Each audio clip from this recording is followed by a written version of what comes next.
Hello, good morning class. आवाज येत आहे सगळ्यांना? हॅलो, आवाज येत आहे?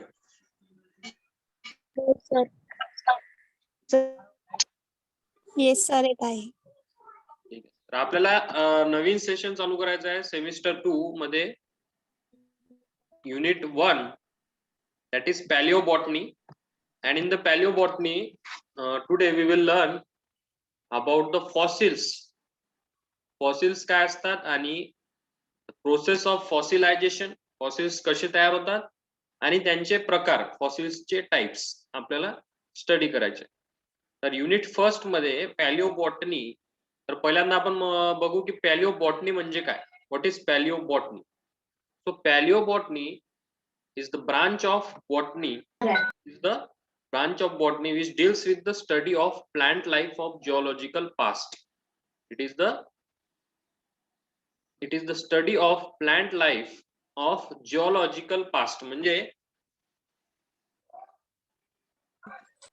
जिओलॉजिकल पास्ट म्हणजे आपण म्हणू पास्ट मध्ये, ठीक आहे, जे प्लांट्स होते, प्रिमिटिव्ह प्लांट्स होते, तर ते प्लांट्स आता अस्तित्वात नसतील किंवा असतील, तर असे प्लांट्स जे पास्ट मध्ये प्रेझेंट होते त्यांची जर स्टडी आपण केली, फॉसिलची स्टडी जर आपण केली, तर त्या स्टडीला आपण काय म्हणू, paleobotany. And the study of fossils, आता स्टडी ऑफ प्लांट फॉसिल्स म्हणजे paleobotany, and study of fossils, only fossils, is called as paleontology. And father of paleobotany in India is, कोण आहे फादर ऑफ पॅलिओबॉटनी इंडियामध्ये? माहिती आहे कोणाला? Doctor Birbal Sahni is the father of paleobotany in India. Birbal Sahni. Then what are fossils? Fossils कशाला म्हणू आपण? Fossils are the remains or the traces. These are the remains or the traces of the plants and animals of the past preserved in the sedimentary rocks. So fossil कशाला म्हणू आपण? Fossil म्हणजे काय, तर जे पार्ट्स रिमेन्स असतात, traces असतात, म्हणजे प्लांट्सचे जे पार्ट्स राहिलेले आहेत, ट्रेसेस आहेत, ठीक आहे. म्हणजे खूप खूप वर्षाआधी काही प्लांट्स होते, प्रिमिटिव्ह प्लांट्स होते, त्यांचे काही पार्ट्स जर जमिनीत हे प्रिझर्व झालेले असतील सॉइलमध्ये, सेडिमेंटरी रॉक्स मध्ये, तर त्या पार्ट्सला आपण काय म्हणू, these are the fossils. And these fossils are evidences for prehistoric life, and these are the evidences for prehistoric life. म्हणजे these are the proofs, these are the evidences की खूप खूप वर्ष आधी पण काय होते, लाईफ अस्तित्वात होती, ठीक आहे. म्हणजे पृथ्वी तयार झाली आहे, त्याच्यानंतर काही कालावधीनंतर तिथे लाईफ तयार झाली. त्या लाईफ फॉर्म मध्ये कोणकोणत्या प्रकारचे प्लांट्स होते, कोणकोणत्या प्रकारचे अॅनिमल्स होते, ते सगळ्या प्रकारची स्टडी आपल्याला या फॉसिल्सच्या फॉर्म मध्ये आपल्याला करता येते. म्हणजे या फॉसिल्स वरून आपण सांगू शकतो की कशा प्रकारे या प्लांट्सचं आणि अॅनिमल्सचं इथे इव्होल्युशन झालं असेल, कोणकोणते प्लांट्स आधी आले, कोणते प्लांट्स नंतर आले, त्यांच्यामध्ये काय कॅरेक्टरिस्टिक चेंजेस झाले, या सगळ्या गोष्टी आपण फॉसिल्स वरून स्टडी करू शकतो, ठीक आहे. तर हे फॉसिल्स आपल्याला मिळाले रॉक्स मध्ये. जर आपण आता आपल्याला माहिती आहे की आर्किओलॉजी माहिती आहे सगळ्यांना. आर्किओलॉजी म्हणजे जे जमीन खोदतात आणि तिथे बघतात की पुरातन अवशेष आहेत का, तर त्यांच्यामध्ये आपल्याला खोदकाम करताना जर हे फॉसिल्स मिळाले, तर त्या फॉसिल्सच्या स्ट्रक्चर वरून आपण सांगू शकतो की हे प्लांट्स कसे होते आधी, ठीक आहे. कोणते प्लांट्स कोणत्या एरामध्ये, कोणत्या पिरियड मध्ये हे कोणते प्लांट्स डॉमिनंट होते, या सगळ्या गोष्टी आपण तिथे त्या फॉसिल्स वरून सांगू शकतो. These fossils provide missing links. This provides the missing links in the evolutionary chain. आता आपण सांगितलंय की या फॉसिल्स वरून आपण इव्होल्युशन स्टडी करू शकतो की कोणत्या प्लांट पासून कोणते प्लांट इव्हॉल्व्ह झाले, म्हणजे आधी कोणते प्लांट्स आले, नंतर कोणते प्लांट्स आले, आता कोणते प्लांट्स आहेत. या प्लांट्स मध्ये जे इव्होल्युशन झालं आहे, ऍडव्हान्समेंट झाली आहे, त्यांच्या मधल्या मिसिंग लिंक्स आपण या फॉसिल्स मधून स्टडी करू शकतो. मिसिंग लिंक म्हणजे जर आपल्याला माहित आहे की जिम्नोस्पर्म जे प्लांट्स आहेत त्याच्यापासून अँजिओस्पर्म आले, असं आपण एक थिअरी माहित आहे आपल्याला की जिम्नोस्पर्म पासून अँजिओस्पर्म तयार झाले. आता या दोघांमध्ये जिम्नोस्पर्म तर वेगळे प्लांट्स आहेत, एकदम त्यांचे कॅरेक्टरिस्टिक वेगळे आहेत. अँजिओस्पर्म म्हणजे फ्लॉवरिंग प्लांट्स आहेत, त्यांचे कॅरेक्टरिस्टिक वेगळे आहेत. आता या दोघांमध्ये काहीतरी कनेक्शन आपल्याला दाखवावं लागेल की ज्याच्यावरून आपण सांगू शकतो की these angiosperms are evolved from the gymnosperms. But त्यामध्ये कनेक्शन दाखवण्यासाठी आपल्याला एखादा एक ऑर्गॅनिझम पाहिजे की ज्यांच्यामध्ये दोन्ही पण कॅरेक्टरिस्टिक असणार, जिम्नोस्पर्मचे आणि अँजिओस्पर्मचे. तर हे दोन्ही कॅरेक्टरिस्टिक असणारा ऑर्गॅनिझम जर आपल्याला मिळाला फॉसिल्सच्या फॉर्म मध्ये, तर त्या ऑर्गॅनिझमला आपण काय म्हणू शकतो, missing link. This is the missing link. म्हणजे या लिंक वरून आपण लक्षात घेऊ शकतो की जिम्नोस्पर्म आणि अँजिओस्पर्म्स काय आहेत, हे कनेक्टेड आहे आणि आपल्याला या ऑर्गॅनिझम मध्ये दोन्ही कॅरेक्टरिस्टिक दिसत आहेत. तर याच्यावरून आपण सांगू शकतो की this is the missing link of the evolutionary chain. ठीक आहे. मिसिंग लिंक म्हणजे लक्षात घ्या, ज्यामध्ये दोन्ही कॅरेक्टरिस्टिक असतात अशा मधला एक ऑर्गॅनिझम, त्याचे जर फॉसिल्स आपल्याला मिळाले तर आपण कनेक्शन सांगू शकतो की या ऑर्गॅनिझम ग्रुपचं कनेक्शन जे आहे ते दुसऱ्या ऑर्गॅनिझम ग्रुप सोबत कशा प्रकारे. ठीक आहे. तर नेक्स्ट, तर आपण आता फॉसिल्स बघितले आहे. What are fossils. त्यानंतर आपल्याला बघायचं आहे प्रोसेस ऑफ फॉसिलायझेशन. तर फॉसिल्स म्हणजे काय आपण बघितलं. आता हे फॉसिल्स तयार कसे होतात, ठीक आहे. तर हे तयार होण्याची प्रक्रिया काय असते, प्रोसेस काय असते. So there are two theories of the process of fossilization. This two theories are, one is the replacement theory. Replacement, तर रिप्लेसमेंटचा अर्थ काय होतो, रिप्लेस म्हणजे च्या जागी दुसरे मॉलिक्यूल येणे, रिप्लेसमेंट म्हणजे. So this takes place by the replacement of molecules of original material of the plant tissue by the molecules of minerals. जर एखादा प्लांट किंवा ऑर्गॅनिझम हा सेडिमेंट किंवा जमिनीच्या आतमध्ये तो ट्रॅप झालाय, ठीक आहे, त्याची डेथ झाल्यानंतर तो ट्रॅप झालाय, तर हळूहळू त्या ओरिजिनल मॅटरचं, ओरिजिनल टिश्यूचं जे रिप्लेसमेंट आहे हे त्या सॉइल मॉलिक्यूल सोबत होईल. ठीक आहे. सॉइल मॉलिक्यूल्स त्या टिश्यूच्या जागी येतील.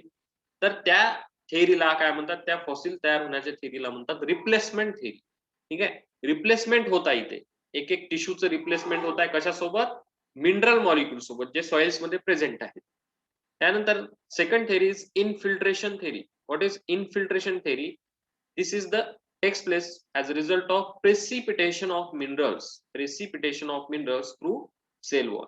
The infiltration theory म्हणजे बघा, जर एखादा ऑर्गॅनिझम इथे सेडिमेंटरी रॉक मध्ये किंवा सॉइल मध्ये आहे, दबला आहे, तर त्या ऑर्गॅनिझम मध्ये आतमध्ये काय होणे, इन्फिल्ट्रेशन होणे, म्हणजे मिनरल्स त्याच्यामध्ये जाणे. ठीक आहे. सेल वॉलच्या थ्रू त्या सेल मध्ये जर मिनरल्स गेले तर ते तिथे त्या सायटोप्लाझमच्या जागी काय असणार, ते सॉलिड मिनरल्स असणार आणि त्याच्यामुळे जे फॉसिल्स तयार होतात त्याला म्हणतात infiltration theory. Then conditions of fossilization. What are the conditions of fossilization, आणि फॉसिलायझेशन कशामुळे होते.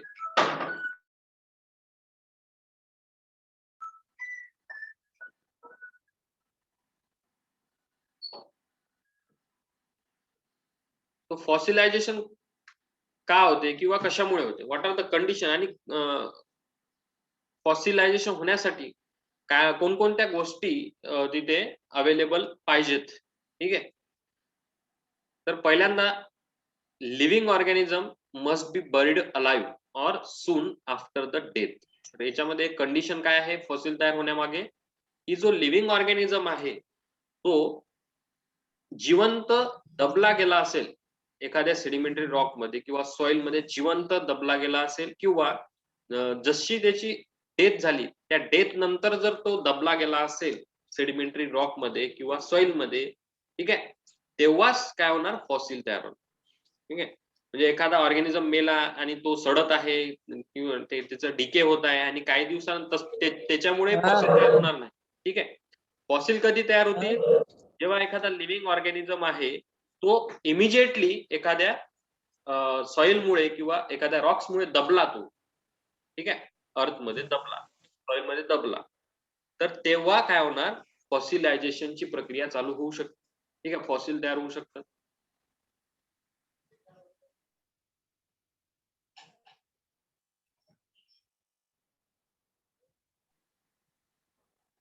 Then next condition is favorable. Fossilization is favorable in valleys, lake basin and estuary where sediments are accumulating. तर हे कोणकोणत्या ठिकाणी होऊ शकते फॉसिलायझेशन? तर व्हॅलीज जे असतात, व्हॅलीज म्हणजे काय, ज्या पर्वतामधून किंवा पहाडामधून नद्या वाहत असतात त्याला म्हणतो आपण व्हॅलीज, ठीक आहे. तर रिव्हरच्या साईडला म्हणू आपण जे आहे नदी किनारी किंवा बेसिन जे असतात समुद्राचे. देन इस्च्युरी म्हणजे जेव्हा नदी समुद्राला मिळते त्या ठिकाणी इस्च्युरी तयार होते, ठीक आहे. तर अशा ठिकाणी काय होत असते, सॉइलचं अक्युम्युलेशन होत राहत असते, सेडिमेंट होत राहत, सेडिमेंटेशन. तर या सेडिमेंटेशन मध्ये जर एखादा ऑर्गॅनिझम आला, ठीक आहे, जो ज्याची डेथ झालेली आहे, लगेच त्या डेथ झाल्यानंतर ते सेडिमेंट जर त्याच्यावर काय होत आहे, अक्युमुलेट होत आहे, तर हे कुठे व्हॅलीज मध्ये किंवा एस्च्युरीज मध्ये हे अक्युमुलेशन होत आहे सेडिमेंट्सचं, तर त्या ठिकाणी फॉसिलायझेशन होऊ शकते. म्हणजे जास्तीत जास्त हे फॉसिल्स आपल्याला तिथे मिळालेले आहेत व्हॅलीज मध्ये, ठीक आहे. तर ज्या ठिकाणी काय होत्या, नद्या होत्या, जिथे अक्युमुलेशन होत होतं सेडिमेंटचं, त्या ठिकाणी जास्तीत जास्त फॉसिल्स मिळालेले आहेत. And the third condition is the nature of specimen. म्हणजे जे स्पीसीज आहे, प्लांट स्पीसीज आहे किंवा स्पेसिमन आहे, तो त्याचा टिश्यू कशा प्रकारचा आहे. तर त्याचा टिश्यू जर एकदम सॉफ्ट असेल, एकदम सॉफ्ट टिश्यू असेल, तर त्याचं फॉसिलायझेशन होणार नाही, ठीक आहे. जर हार्ड टिश्यू असेल प्लांट मध्ये किंवा अॅनिमल मध्ये, त्या हार्ड टिश्यू असेल तर आपल्याला त्यांचे फॉसिल्स हे चांगल्या प्रकारे मिळू शकतात. सॉफ्ट टिश्यूचे फॉसिल्स हे जास्त मिळत नाहीत, ठीक आहे. कारण जर एखादा ऑर्गॅनिझम प्लांट तो सेडिमेंटरी रॉक्स मध्ये किंवा सॉइल मध्ये दबला, तर दबल्यानंतर त्याला काही हार्ड टिश्यू असले पाहिजे की ज्याच्यामुळे त्याचं फॉसिल्स तिथे राहणार. जर ते सॉफ्ट टिश्यू असतील तर ते काय होणार, तिथून ते बरोबर तिथे इम्प्रिंटेशन आपल्याला मिळणार नाही फॉसिल्सच्या फॉर्म मध्ये. Then next we will study the types of fossils. What are the various types of fossils found on the earth. तर अशा प्रकारचे फॉसिल्स जे आहेत हे स्टडी झालेले आहेत आणि अशा प्रकारचे फॉसिल्स मिळालेले आहेत जे पॅलेंटोलॉजिस्ट आहेत त्यांना. तर ते फॉसिलचे टाइप्स आपल्याला स्टडी करायचे आहे एक एक. So first type is the impression. Impression म्हणजे काय? Impression is clearly visible on rock. So in this neighboring diagram we can see the impression of this plant leaf. तर हे प्लांटचं एका लीफ आहे, फ्रॉन्ड आहे, त्या प्लांटच्या लीफचा आपण इथे इम्प्रेशन म्हणजे काय, प्रिंट बघू शकतो, रॉकवर प्रिंट झालेला आहे, ठीक आहे. म्हणजे एखाद्या प्लांट तो रॉकच्या खाली दबला असेल आणि दबल्यानंतर तिथे डिके होण्यासाठी त्याला टाइम भेटला नाही, ठीक आहे. तिथे मायक्रो ऑर्गॅनिझम जाऊ शकते नाही सडवण्यासाठी, डिके होण्यासाठी, आणि कालांतराने तिथे काय झालं, प्रिंट तयार झाला त्या रॉकवर, तर त्याला म्हणतात impression. And this impression is clearly visible on the Roxx. तर हे दगडावर आपल्याला चांगल्या प्रकारे क्लिअरली हे इम्प्रेशन्स, हे प्रिंट्स आपल्याला लीफचे दिसू शकतात. This entire shape of organ is visible but the cellular details are not visible. याच्यामध्ये आपण जे ऑर्गनचं स्ट्रक्चर आहे, म्हणजे इथे आता लीफ आहे, तर लीफचं स्ट्रक्चर आपण इथे एंटायरली बघू शकतो, चांगल्या प्रकारे स्टडी करू शकतो की लीफ मध्ये कोणकोणत्या किती लिफलेट्स आहेत, कशा प्रकारे त्याचं पेटिओल आहे, रॅचिस आहे, त्याचे वेन्स किती आहेत, वेन्स कसे होते, या सगळ्या गोष्टी आपण इथे स्टडी करू शकतो. बट सेल्युलर डिटेल आपण इथे स्टडी करू शकत नाही. सेल्युलर डिटेल म्हणजे सेलचं स्ट्रक्चर, सेल कशा प्रकारे, कोणकोणत्या सेल्स इथे होत्या, कशा होत्या, हे आपण इथे स्टडी करू शकत नाही. अॅनाटॉमी आपण सरळ अॅनाटॉमी आपण बघू शकत नाही याच्यामध्ये. आपण फक्त त्या प्रिंट पासून, त्या इम्प्रेशन पासून त्याचं स्ट्रक्चर कसं होतं, ऑर्गनचं एक्सटर्नल स्ट्रक्चर, हे आपण इथे स्टडी करू शकतो. This print made by the plant on soft clay. तर हे प्रिंट कधी तयार होतील, जर ते सॉइल जे आहे, जे क्ले आहे, तो कसा असेल, सॉफ्ट असेल. तर सॉफ्ट असल्यावरच तिथे काय होणार, त्या लीफचा प्रिंट तिथे होणार. हार्ड असेल तर ते प्रिंट होणार नाही. सॉफ्ट जेव्हा सेडिमेंटेशन होत आहे नदीमध्ये, आपल्याला माहित आहे की वाळू हे नदी किनारी काय होते, तिथे सेडिमेंट होत राहते. तर त्या ठिकाणी जर एखादं लीप पडलं असेल, त्याच्यावर जे वाळू सेडिमेंट होत आहे, ठीक आहे, क्ले सेडिमेंट होत आहे, तर त्याच्यामध्ये हे इम्प्रेशन तयार होऊ शकते. In this impression type of fossil, organic material is lost. The organic material म्हणजे जे प्लांट टिश्यूज होते, सेल्स होते, हे लॉस्ट झाले, but only impressions are remain which are converted into rocks. तर हे प्रिंट्सच आपल्याला इथे मिळतात, ते रॉकच्या फॉर्म मध्ये मग इथे तयार होऊन जातात आणि हे रॉक्सवर आपल्याला असे दिसतात. म्हणजे क्लेचं इथे कन्वर्जन कशामध्ये होत आहे, हार्ड रॉक्स मध्ये होत आहे, आणि जे प्लांट होतं त्याच्यामध्ये दबलेलं त्याचं कन्वर्जन होत आहे प्रिंट्स मध्ये. So this type of fossils are called as impression fossils. The next are the compressions. Compressions म्हणजे काय? So the bulk of plant get compressed in sedimentary layers.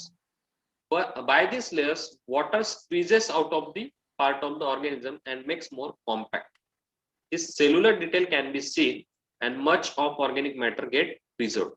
तर सेडिमेंटरी लेयर्स जर तयार झाल्या, सेडिमेंटरी लेयर्स जर तयार झाल्या एखाद्या प्लांट टिश्यू, आणि ते प्लांट टिश्यू काय झाला, कॉम्प्रेस झाला, एकदम कॉम्पॅक्ट झाला, आणि तिथे डिके होण्यासाठी थोडी पण तिथे जागा नाही आहे, तर अशा वेळेस काय होतात, ऑर्गॅनिक मॅटर जे आहे तिथलं ते प्रिझर्व होतं.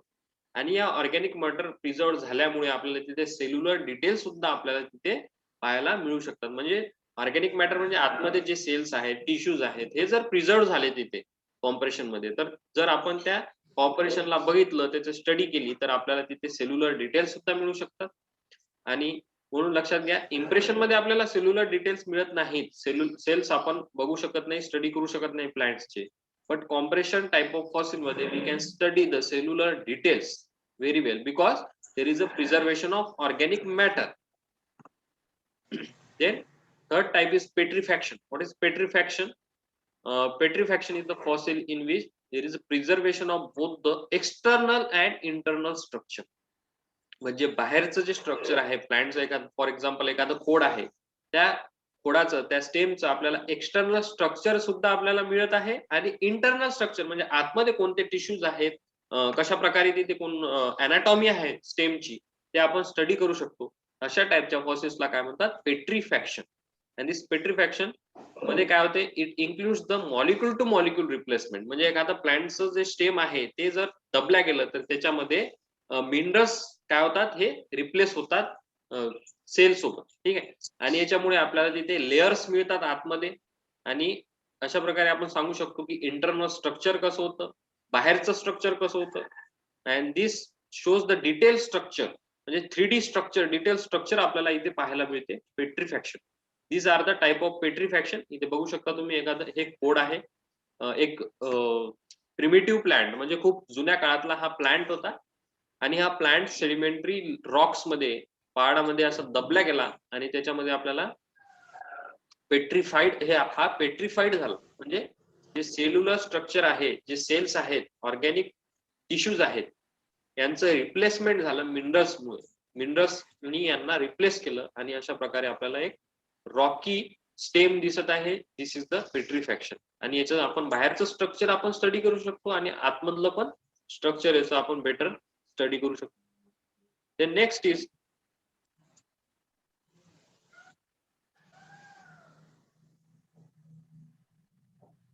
these are the petrifaction. These are diagrams of petrifaction.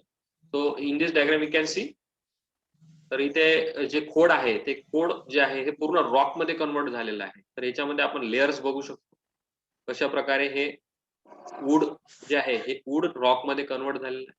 इथे पण बघू शकता तुम्ही, हे वूड कशा प्रकारे रॉक मध्ये कन्वर्ट झालेलं आहे, ठीक आहे. So these are the petrifaction, petrified stems, petrified trunks of trees. म्हणजे जे आधी ट्रीज होत्या त्यांचे हे पेट्रिफाईड ट्रंक्स आहेत, ठीक आहे, खोड आहेत. The next type of fossil is cast. So cast, what is cast? In this cast, there is decay of tissue of organism and forming hollow structure. ठीक आहे. तर इथे काय होत आहे, डिके होत आहे, सडत आहे ऑर्गॅनिझमचा टिश्यू, काय होत आहे, डिके होत आहे, ते काय होत आहे, डिकम्पोज होत आहे. आणि डिकम्पोज झाल्यानंतर त्याचं आउटर जे स्ट्रक्चर आहे तेच तिथे आपल्याला दिसत आहे. आउटर स्ट्रक्चर म्हणजे अशा प्रकारे एखादा याच्या आतमध्ये एखादा ऑर्गॅनिझम होता आणि हा डिके झाला आणि वरचा जो पार्ट आहे म्हणजे त्याची डिझाईनच आपल्याला इथे दिसत आहे आणि आतमध्ये कसं आहे हॉलो स्ट्रक्चर आहे कारण तिथे डिके झालेला आहे. This type of fossil is called as cast and this hollow gets filled with the minerals आणि हा हॉलो हा कशामुळे फिल होते मिनरल्समुळे. ठीक आहे, जे सॉइल मध्ये मिनरल्स होतात हे या हॉलो मध्ये जाऊन बसतात. तर कास्ट कोणकोणत्या प्लांटच्या ऑर्गन पासून ऑर्गन्स जे आहेत हे कास्टच्या फॉर्म मध्ये मिळालेले आहेत. Fruits, hard seed and tree trunks are commonly fossilise in this type of fossil. म्हणजे हे कास्ट जे आहे त्या कास्ट टाइप ऑफ फॉसिल्स मध्ये आपल्याला फ्रुट्स मिळू शकतात. फ्रुट्स, ठीक आहे, फ्रुट्सचं आउटर स्ट्रक्चर आपल्याला मिळू शकतं. त्याने हार्ट सीड्स जे आहेत आणि त्यानंतर ट्री ट्रंक जे आपण आता मागे बघितले आहे तशा प्रकारे स्टेम्स किंवा ट्री ट्रंक पण आपल्याला या कास्टच्या फॉर्म मध्ये मिळू शकतात. सो कास्ट म्हणजे काय आहे? Cast is nothing but the outernal structure. जे आउटर स्ट्रक्चर आहे ते आपल्याला क्लिअरली व्हिजिबल तिथे आपल्याला दिसते कारण तिथे हार्ड स्ट्रक्चर असेल. आउटर स्ट्रक्चर कसं असेल त्या प्लांटचं किंवा अॅनिमलचं हार्ड असेल त्याच्यामुळे आउटर स्ट्रक्चरचं प्रिंट तयार झालेलं आहे पूर्णपणे पण आतमधलं जे स्ट्रक्चर आहे ते डिके झालं आहे. ठीक आहे, तर अशा प्रकारे हे आपल्याला हे कास्ट दिसतं. त्यानंतर मोल्ड्स. आता मोल्ड्स म्हणजे काय?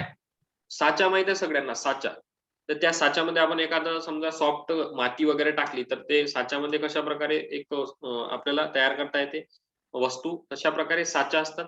तर हे याला म्हणतात moulds. These are formed by 3-dimensional structure dissolved by the seepage of water. म्हणजे एखादं 3-dimensional structure shell for example, तर हे शेल जर एखाद्या सॉफ्ट सॉइल क्ले मध्ये पडलं तर तिथे काही वेळानंतर तिथे काय होते सिपेज ऑफ वॉटर म्हणजे वॉटर सिपेज झाल्यामुळे तिथे एक अशा प्रकारे आपल्याला 3D जे आहे मोल्ड तिथे आपल्याला मिळतो साचा. This hollow cavity is resemble with the original organ. म्हणजे ओरिजिनल ऑर्गन जो आहे इथला हा ऑर्गन काय होतो सिपेज ऑफ वॉटर मुळे तो डिझॉल्व्ह होऊन जातो. बट इथे आपल्याला एक काय मिळते इथे कॅव्हिटी मिळते. जो ऑर्गन जसा होता तशा प्रकारे इथे कॅव्हिटी मिळते 3D cavity and this is called as molds and these molds are formed before the crushing of plant part and internal part is dissolved. म्हणजे त्या वॉटर मुळे किंवा त्या नेहमी सिपेज ऑफ वॉटर मुळे काय होतो जो प्लांट ओरिजिनल पार्ट असतो हा डिझॉल्व्ह होत राहतो बट तिथे काय होते एक हॉलो कॅव्हिटी सुद्धा तयार होते and these are called as the molds. तर इथे आपण बघू शकतो हे जे शेल आहे ते शेल डिझॉल्व्ह झाला असेल आणि हा डिझॉल्व्ह झाल्यानंतर इथे आपल्याला अशा प्रकारे काय मिळालं तिथे एक साचा मिळाला. ठीक आहे, and this is the mold. This is the internal mold आणि this is the outer mold. outer, ठीक आहे, outer mold कशा प्रकारे एक्सटर्नल मोल्ड आणि इंटरनल मोल्ड म्हणजे आतमध्ये तिथे पण काय झालं असेल रिप्लेसमेंट झालं असेल मिनरल्स मुळे तिथं आतमध्ये अशा प्रकारे इंटरनल म्हणजे आपण दोन्ही पण स्ट्रक्चर इथे स्टडी करू शकतो. आउटर स्ट्रक्चर जे आहे ते कशा प्रकारे होतं आणि इंटरनल स्ट्रक्चर कशा प्रकारे होतं त्या ऑर्गॅनिझमचं. तर अशा प्रकारे मोल्ड सुद्धा these are very important for the study of internal as well as external structures of the organism. Then next is coal. So coal are also the type of fossils. These are the examples of sedimentary rock fossils. Sedimentary rock, आता sedimentary म्हणजे काय? नेहमी आपण sedimentary म्हणत आहोत. What are sedimentary rocks? Sedimentary rocks म्हणजे काय? तर असे रॉक्स असे पहाड किंवा दगड याला आपण म्हणू जे कसे तयार झाले आहे अक्युमुलेशन म्हणजे सॉइलच्या अक्युमुलेशन मुळे तयार झालेले आहे. इथे आपल्याला काय दिसतात लेयर्स दिसतात.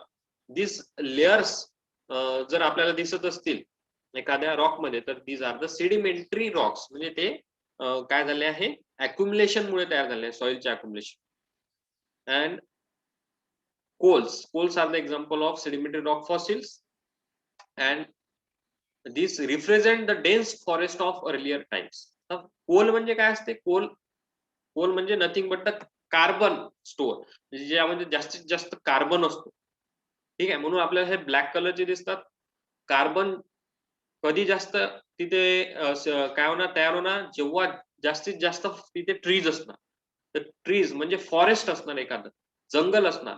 तर खूप वर्षाआधी तिथे एक जंगल होतं आणि ते जंगल काय झालं आहे तिथे दबल्या गेलं पूर्ण सेडिमेंटरी रॉक लेयर्स मध्ये किंवा भूकंप वगैरे झाला किंवा काही झाल्यामुळे तो दबल्या गेलं आणि दबल्या गेल्यामुळे त्यांचं काय झालं, मग तिथे फॉसिलायझेशन झालं. तर त्या ठिकाणी काय तयार होतो, कोळसा, कोल. ठीक आहे, जे कोळशाच्या खाणी असतात.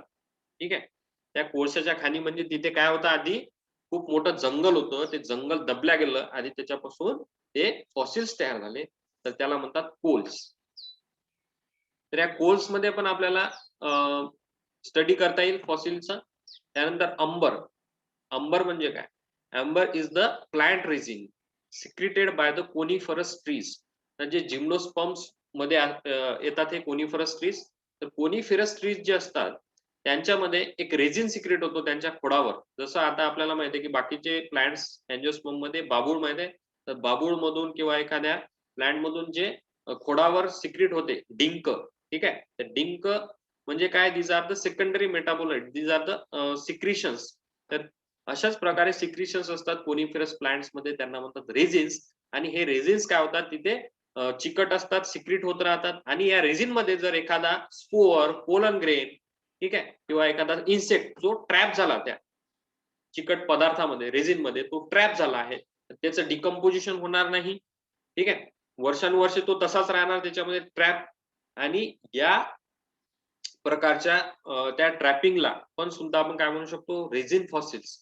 आणि हे काय होतात, त्या जो दगड तयार होतो मग त्या फॉसिलचा, त्या रेझिनचा जो दगड तयार होतो आणि त्याच्या आतमध्ये जो ट्रॅप झालेला इन्सेक्ट किंवा पोलंग्रेन असतो, तशा टाईपच्या फॉसिल्सला काय म्हणतात, अंबर. म्हणजे याच्यावरून आपल्याला सरळ सरळ तो जो ऑर्गॅनिझम आहे तो ट्रॅप झालेला असणार त्याच्यामध्ये. ठीक आहे, आणि त्याचा आपल्याला स्टडी करता येणार. So these are also the type of fossils, amber fossils. तर याचे तुम्ही डायग्राम बघू शकता. दीज आर द कोल, कोळसा, दगडी कोळसा जो आहे. ठीक आहे, दगडी कोळसा म्हणजे काय, हा फॉसिलचा फॉर्म आहे, प्लांट्सचा फॉसिल्स. ठीक आहे, खूप वर्ष आधी तिथे फॉरेस्ट होते, त्यांचं तिथे सेडिमेंटेशन झालंय, दबले गेले. ठीक आहे, आता प्लांट मध्ये आपल्याला माहिती आहे कार्बन असतो खूप जास्त प्रमाणात, कारण फोटोसिंथेसिसच्या प्रोसेसमध्ये कार्बन हा ट्रॅप होत असतो प्लांट मध्ये. कार्बनच पाहिजे असते त्याला, कार्बन ट्रॅप होत असतो in the form of glucose. तर कार्बन खूप जास्त असतो प्लांट बॉडीमध्ये. तर हे दबल्या गेल्यामुळे काय होतात, तिथे कोल तयार होतो. ठीक आहे, कार्बोनेट्स, कार्बन काय होतं, तिथं ट्रॅप होतं. त्यानंतर अंबर, हे अंबर आहे इथे, म्हणजे रेझिन जे आहेत ते रेझिन तिथे सिक्रेट झालं प्लांटच्या खोडावर, आणि तिथे एखादा इन्सेक्ट जर त्याच्यामध्ये ट्रॅप झाला, तर हे रेझिन्स जे आहेत, हे रेझिन्स डिके होत नाही. ठीक आहे, सडत नाही, त्याच्या आतमधला ऑर्गॅनिझम सुद्धा सडत नाही. तर अशा प्रकारे हे अंबरच्या फॉर्म मध्ये आपल्याला मिळतं. तर हे झालं यांचा, पण आपण या इन्सेक्टचा स्टडी करू शकतो. म्हणजे हा खूप वर्षाआधी जर हा इन्सेक्ट असेल अस्तित्वात आणि आता नाही आहे, तर हा जर ट्रॅप झाला असेल त्या रेझिन मध्ये, आणि जर अंबर फॉसिल आपल्याला मिळाला, तर त्या प्रिमिटिव्ह एज मध्ये, त्या एरामध्ये, त्या जिओलॉजिकल पास्ट मध्ये कोणत्या प्रकारचे इन्सेक्ट होते, कोणत्या प्रकारचे प्लांट्स होते, हे आपण इथे स्टडी करू शकतो. ठीक आहे, थँक्यू. तर आपण बघितलं आहे फॉसिलायझेशन आणि process of fossilization and types of fossilization. तर हे आपला आजचा टॉपिक इथे संपला आहे. नेक्स्ट आपण चालू करू, that is geological time scale. ठीक आहे, जिओलॉजिकल टाइम स्केल म्हणजे काय, कोणकोणत्या प्रकारचे एराज होते, पिरियड्स होते आधी, त्याला आपण कशा प्रकारे क्लासिफाय केलेलं आहे जिओलॉजिकल टाइमला, अर्थच्या ओरिजिन पासून. म्हणजे अर्थ जेव्हापासून तयार झाली आहे, पृथ्वी जेव्हापासून तयार झाली तेव्हापासून कोणकोणते तिथे पिरियड्स आले, कोणकोणते टाइम पिरियड्स आले, याच्यावरून आपण एक टेबल बनवलेलं आहे, जिओलॉजिकल टाइम स्केल ज्याला म्हणतात, ते आपल्याला स्टडी करायचं आहे. त्याच्यामध्ये काही प्रॉब्लेम्स आहे कोणाला?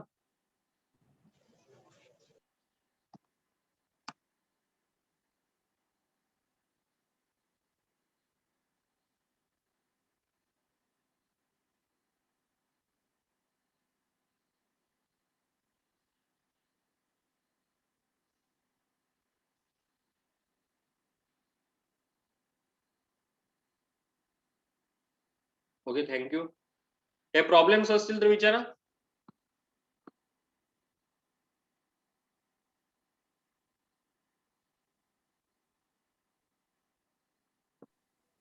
सर ते कॉम्प्रेशन फॉसिलचं पुन्हा एकदा सांगा ना. कॉम्प्रेशन, आता इम्प्रेशन आणि कॉम्प्रेशन मध्ये फरक काय आहे?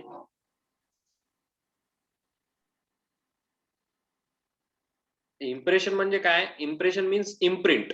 इथे काय प्रिंट मिळालेली आहे आपल्याला त्या प्लांटची.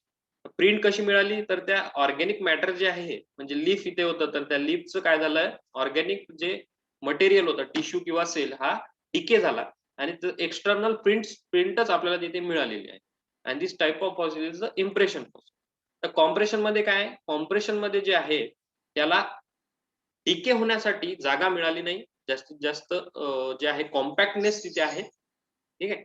म्हणजे खूप जास्त सेडिमेंटरी लेयर्स तिथे तयार झाले. त्याच्यामुळे जे बॅक्टेरिया आहे, मायक्रो ऑर्गॅनिझम आहे, त्यांना जागा मिळाली नाही आतमध्ये जाण्यासाठी. तिथे डिके झाला नाही. आणि याच्यामुळे जे ऑर्गॅनिक मॅटर आहे प्रिझर्व्ड झालं. तिथे डिके झालं नाही, प्रिझर्व्ड झालं. आणि त्याच्यामुळे ते आपल्याला सेल्युलर डिटेल सुद्धा पाहायला मिळतात. आतमध्ये काय आहे, म्हणजे आपल्याला बाहेरचं तर स्ट्रक्चर इथे इम्प्रिंट आहेत त्या लीफचं, पण आतमध्ये कोणकोणते लीफ सेल्स आहेत, ठीक आहे, टिश्यू आहेत, ते सुद्धा आपल्याला इथे स्टडी करायला मिळतात. म्हणजे मोर अँड मोर कॉम्पॅक्टनेस जर असेल त्या सेडिमेंटरी रॉक मध्ये, मोर अँड मोर कॉम्पॅक्टनेस म्हणजे खूप जास्त दबलेला असेल, तर तिथे डिके होण्यासाठी तिथे काय असतो, तिथे आपल्याला चान्स मिळत नाही मायक्रो ऑर्गॅनिझमला. त्याच्यामुळे तिथे ऑर्गॅनिक मॅटर प्रिझर्व्ड होते. त्याला म्हणतात कॉम्प्रेशन. बट जर सुपरफिशियल काय झालं असेल, इथे सुपरफिशियल इथे सेडिमेंटेशन झालं असेल, म्हणजे कमी लेयर्स आहेत आणि तिथे काय मिळाला, चान्स मिळाला डिकेसाठी मायक्रो ऑर्गॅनिझमला थोडाफार. ठीक आहे. तर तेव्हा फक्त इम्प्रिंट्स आपल्याला मिळतात, प्रिंटच आपल्याला मिळते. त्या टाईपच्या फॉसिलला म्हणतात इम्प्रेशन. ठीक आहे. कॉम्प्रेशन मध्ये आपल्याला जास्तीत जास्त कॉम्पॅक्टनेस आणि तिथे आपल्याला ऑर्गॅनिक मॅटर मिळतो. त्याच्यामुळे त्याला म्हणतात कॉम्प्रेशन्स. ओके. अजून काही क्वेश्चन्स?